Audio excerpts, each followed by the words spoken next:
નમસ્કાર દર્શક મિત્રો, અભિપ્રાય ન્યૂઝમાં તમારું સ્વાગત છે।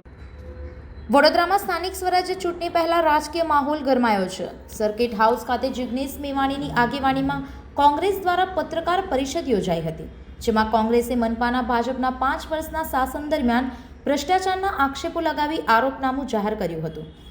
શહેર કોંગ્રેસ સમિતિ દ્વારા હવે આક્રમક પ્રચાર અભિયાન શરૂ કરવામાં આવ્યું છે અને વિકાસના મુદ્દે ભાજપને ઘેરવાનો પ્રયાસ કરવામાં આવી રહ્યો છે।